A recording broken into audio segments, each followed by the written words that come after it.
Sa magandang araw po muli sa inyo mga kapatid, mga kaibigan. Muli po nandito si Balintataw ng Agila upang kayo po ay handugan ng isa na naman pong tula. Ang pamagat po ng tula na aking bibigkasin, ang gawaing pagmimisyon. Ang iglesia ay pinuspos ng mga pagtatagumpay sa mihoras at sa mga pagtatayo nitong bahay. Bahay ng Diyos na kung saan doon siya paglilingkuran ng lahat ng mga lingkod at ng lahat niyang hinirang.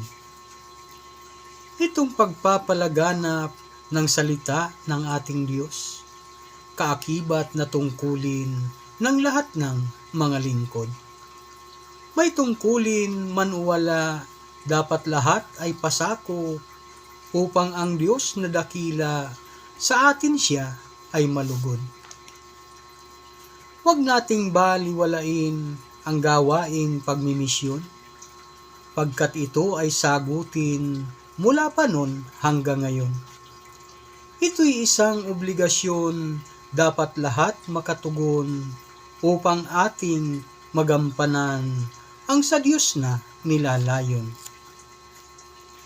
Ang lahat ng nasa labas naliligaw yaong turing, kaya dapat naakayin at sa Diyos ay pabalikin.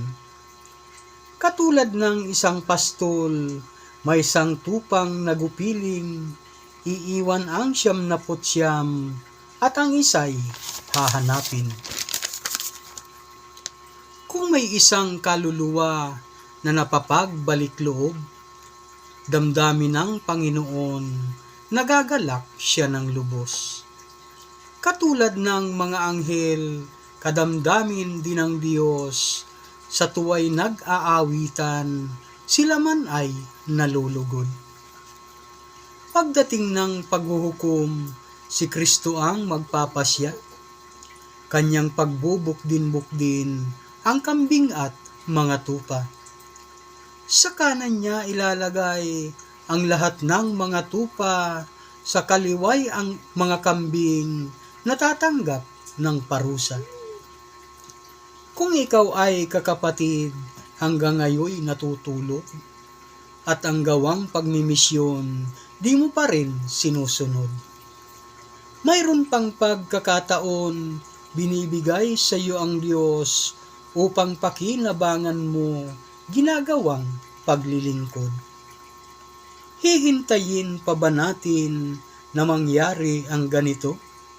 Kung kailan ay huli na, saka tayo matututo.